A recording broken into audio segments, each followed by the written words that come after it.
अस्सलामुअलैकुम नाज़रीन, आज की हमारी वीडियो में आप देखेंगे 10 यादगार पाकिस्तानी ड्रामे जो खास तौर पर फैमिलीज के देखने के लिए है। तो वीडियो शुरू करने से पहले आपसे दरखास्त है कि हमारे चैनल को सब्सक्राइब कर दें ताकि हमारी आने वाली तमाम वीडियोस का नोटिफिकेशन आपको मिलता रहे। नंबर 10, गुनाह। गुनाह की कहानी मुआशरे और समाज के लिए नाकाबिले कबूल मोहब्बत की खतरनाक खेल के गिर्द घूमती है, जिसमें धोखा, अनाज, जबर, तशद्दुद और खुदकुशी जैसे अंसर ने ड्रामे में थ्रिल, सस्पेंस, एक्शन और जज्बातियत को जन्म दिया है। सबा कमर की डायलॉग डिलीवरी और चेहरे के तासुरात से भरपूर अदाकारी ने ट्रेलर में रूह फूंकती है। जुगन काजिम ने भी अपनी सलाहियतों का खूब इजहार किया है और पुलिस इंस्पेक्टर के रूप में राबिया भट्ट ने अपने किरदार से काफी इंसाफ किया। कहानी का एक किरदार सूफी रंग लिए हुए है, मोहब्बत और सूफीज़म का चूली दामन का साथ है। इस ड्रामे में इसका क्या किरदार है ये तो ड्रामा देखने के बाद ही पता चलेगा, लेकिन कहानी हर लम्हा बदलती पेचीदा सूरत-ए-हाल सस्पेंस पैदा करती है जो नाज़रीन को आखिरी लम्हे तक बांधे रखने की सलाहियत रखती है। ये एक ऐसी लड़की की कहानी है जिसकी वजह से खानदान की जिंदगियां और रिश्ते दांव पर लग गए हैं।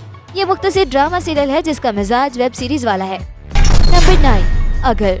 ड्रामा सीरियल अगर एक मेगा हिट ड्रामा है जिसकी हिदायतकारी इलियास कश्मीरी ने की है और एमडी प्रोडक्शन के बैनर तले मोमिना दुरैद ने प्रोड्यूस किया है। इसमें हिना अल्ताफ, जुनैद खान, जुगन काजिम और उसामा खान ने मरकजी किरदार अदा किए हैं। एनी पेशे के लिहाज से एक स्कूल की प्रिंसिपल और अपने खानदान की वाहिद कमाने वाली थी। उसने अपनी जिम्मेदारियां अपने बहन भाइयों में बड़ी होने की वजह से शादी नहीं की। वो अपने स्कूल के उस्ताद शावेज को देखती है जो उसमें दिलचस्पी लेता है। एनी की छोटी बहन हुरिया अपने शोहर के साथ लग्जरी तर्ज जिंदगी हासिल करने की ख्वाहिश रखती है क्योंकि उसने अपनी बहन को सारी जिंदगी जदोजहद करते देखा है। वो फरोख के साथ ये ख्वाब देखना शुरू कर देती है जब उसका सामना उससे होता है जो एक नौजवान लड़का है जो उसके पीछे आता है और बाद में उसके घर प्रपोजल भेजता है। एनी की सबसे छोटी बहन चंदा भी अपनी बड़ी बहन की तरह कामयाब बनने की ख्वाहिश रखती है। जैसा कि उसकी पैदाइश के वक्त उसकी माँ एक लड़का चाहती है, वो बिल्कुल लड़कों जैसी होती है। नंबर 8, 101 तलाकें। 101 तलाकें यूट्यूब पर काफी फेमस है। इसमें मुआशरे में बढ़ती तलाक की शरह, मियाँ बीवी में पड़ती दरारें और होने वाले झगड़ों के मौजू को उठाया गया है। इस ड्रामे में जाहिद अहमद को गैर रवायती किरदार अदा करते देखा जा सकता है। जाहिद अहमद 101 तलाके में तलाक के वकील का किरदार अदा कर रहे हैं। प्रोमो में जाहिद अहमद को स्टार कास्ट के साथ मुआशरे में टूटी हुई शादियों की हरकत की वजाहत करते हुए देखा जा सकता है। 101 तलाके में नवीन वकार, अनुशे अब्बासी, जुबाब राना, उसामा खान, यासिर नवाज समेत बहुत से अदाकार शामिल हैं। 101 तलाके ड्रामे की तहरीर और हिदायतकारी उमर इकराम ने की है। नंबर 7, कुछ अनकही। अगर आप एक अच्छा फैमिली ओरिएंटेड ड्रामा देखना चाहते हैं, कुछ अनकही ड्रामा जरूर देखें। इसकी सबसे खास बात यह है कि इसमें कोई विलन नहीं है, सब हमारे जैसे आम इंसान हैं जिनमें अच्छाइयाँ भी हैं और बुराइयाँ भी। आम जिंदगी में ऐसे बहुत से किरदार हमारे इर्द गिर्द हैं। ड्रामे में बहुत से मौज़ूआत को टच किया। आगा जान की अपनी बेटियों से शदीद मोहब्बत। आलिया ने बेटा बनकर पूरा घर संभाला होता है। आलिया एक ऐसा किरदार है जो कभी किसी हालत में हिम्मत नहीं हारती। आगा जान और उनकी बीवी की हल्की फुल्की लड़ाइयाँ बहुत मजे की थी। इसमें सास बहू का भी इशू डाला गया है, लेकिन जो जुल्म सरेआम ड्रामों में दिखाया जाता है वैसा नहीं। बहुत मजे के सीन्स थे सास बहू के। इस ड्रामे में बहुत ज्यादा रोना धोना नहीं था, बहुत लाइट सा ड्रामा था। कहानी पूरी फैमिली पर थी, ना कि सिर्फ हीरो हीरोइन पर फोकस्ड। सजल अली, बिलाल अब्बास बहुत जबरदस्त एक्टर हैं। बेटियों में अच्छी अदाकारी की, लेकिन इसके साथ साथ आगा जी, बाबर अली, वनीजा अहमद, मीरा सेठी ने भी बहुत जबरदस्त परफॉर्मेंस दी। आखिरी किस्त आम ड्रामों की बोर होती है, लेकिन आखिरी किस्त इतनी मजे की थी कि लगता है 2-3 दफा देखना पड़ेगी। आगा जी यानी सैयद मोहम्मद अहमद ने ये ड्रामा लिखा जो इससे पहले आजर की बारात जैसा शाहकार ड्रामा लिखा, और इसके अलावा इनका एक हॉरर और मजे का ड्रामा दरीचा था। ये सोनिया हुसैन और यासिर हुसैन का पहला ड्रामा था। नंबर 6, मायरी। ड्रामा सीरियल मायरी में डायलॉग्स ही तो ड्रामे की जान है। कहानी दो भाइयों जहीर और हबीब और उनके खानदानों के गिर्द घूमती है। बीमारी में मुब्तला जहीर की आखिरी ख्वाहिश अपनी बेटी एनी को देखने की है और वो उसकी अपने भतीजे फाखरी से शादी करने पर इशारा करता है। इसका फैसला दोनों खानदानों की जिंदगी में ड्रामाई तब्दीलियां लाने का सबब बनता है और इसी से ड्रामे की कहानी बेनकाब होती है। मारिया वास्ती ने हरीम समीना का किरदार अदा किया जो खुद बचपन की शादी का शिकार हुई और उसे हालात को मजबूर कबूल करना पड़ा। वो फाखिर की माँ के तौर पर ड्रामे में नजर आएगी जिसे कम उम्र में अपने कजिन से मजबूरन शादी करना पड़ी। नंबर 5, इश्क मुर्शद। नए ड्रामा का सीजन आ गया है और हमें अपने टेलीविजन स्क्रीन पर कुछ नए प्रोजेक्ट्स मिल रहे हैं। बिलाल अब्बास खान, जिन्होंने पहले कुछ अनकही में हमें एंटरटेन किया था, वो अपनी प्यार के साथ की टीम के साथ स्क्रीन पर वापस आ रहे हैं। इस बार वो इश्क मुर्शद में अदाकारी कर रहे हैं और बिलाल अपने किरदार में पूरी तरह उतर चुके हैं। इश्क मुर्शद के ओएसटी को अहमद जहांजेब ने गुनगुनाया और कंपोज किया, जबकि इसके बोल साबिर जफर ने लिखे हैं। अब्दुल खालिक खान की तहरीर करदा इस ड्रामे की हिदायत फारूक रिद ने दी है। बिलाल अब्बास पठान का रोल अदा कर रहा होता है और दुरफ़ शाम भी। वो दोनों एक दूसरे के रिश्तेदार होते हैं। उनकी फैमिलियां साथ ही एक ही घर में रहती हैं, जिस तरह पठानों का रवाज है। जुल्फिशा इसमें कॉलेज की स्टूडेंट होती है, जिस पर बिलाल अब्बास की नजर पड़ती है और वो उसको फॉलो करने लग जाता है, जिसकी भिनक जुल्फिशा को काफी दिनों के बाद पड़ती है। फिर दोनों एक दूसरे से चुपके मिलना शुरू कर देते हैं, लेकिन ये बात दोनों के घर वालों को अच्छी नहीं लगती और वो दोनों को इस तरह मिलने पर मना करते हैं, लेकिन दोनों बाज नहीं आते। बिलाल अब्बास जुल्फिशा को हर जगह फॉलो करता है और जुल्फिशा भी उसको पसंद करती है। बिलाल अब्बास की अटकेलियाँ जुल्फिशा को अच्छी भी लगती हैं और वो इनसे तंग भी आ जाती है।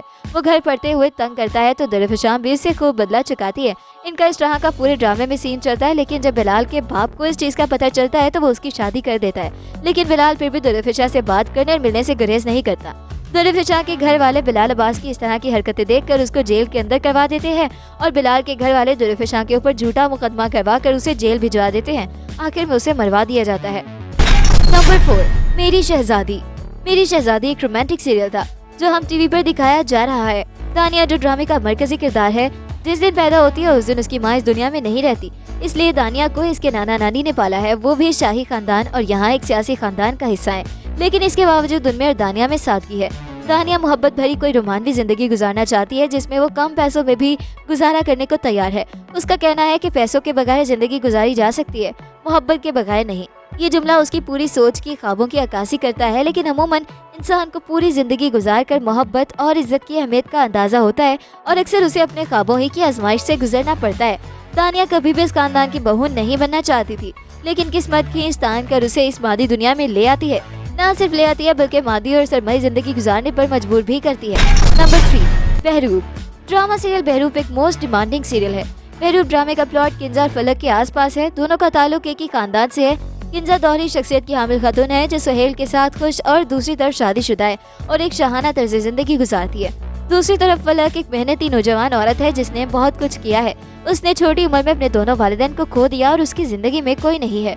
उसकी दुनिया उस वक्त उलट जाती है जब किंजा उसकी अपनी भाभी तैमूर से शादी करके उसकी जिंदगी में मुदाखलत करती है। इतनी मुश्किलात का सामना करने के बावजूद क्या फलक तैमूर के साथ नई जिंदगी शुरू कर पाएगी या किंजा की खुदगर्जी और इक्तदार की ख्वाहिश उनके रिश्ते को सुबताज करेगी? क्या फलक और तैमूर एक दूसरे के दरमियान मोहब्बत और एतमाद पैदा कर पाएंगे या उनकी इस दवाजी जिंदगी मुश्किलात का शिकार रहेगी? नंबर 2, काबली पुलाव। काबली पुलाव ड्रामा ड्रामाई टेक्निक, अदाकारी, हकीकत निगारी, मौशे की अक्कासी हर तरह से दाद वसूल कर चुका है और इन चंद ड्रामों में शामिल हो चुका है जो फन का शाहकार होते हैं। ड्रामे में आप देखोगे कि शौकत कहानी का मरकजी किरदार अचानक बन जाता है जब एक अफगान महाजिर लड़की मर्दान आई तबलीगी जमात में अपनी बहन के रिश्ते की बात करता है जो बेवा है, शादी के लिए कोई नहीं मानता। वही लड़का एक ठेले पर काबली पुलाव फरोख्त करता है। शौकत वो काबली पुलाव बहुत शौक से खाता है। एक दिन लड़का ठेला नहीं लगाता तो शौकत समझाता है कि कारोबार में छुट्टी नहीं होती, क्योंकि शौकत यानी हाजी साहब ने एक सेल्फ मेड इंसान के तौर पर कारोबार की बुनियाद भी रखी और उसको इतनी वुसअत दी कि कपड़े के कारोबार में उनका एक नाम, एक मुकाम बन गया।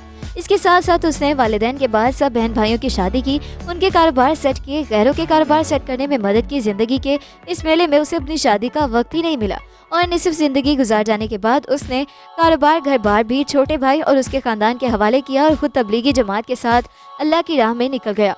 बाप का इंतकाल उसकी कम उम्री में ही हो गया था। बेवा माँ ने कपड़े सी कर गुजारा किया।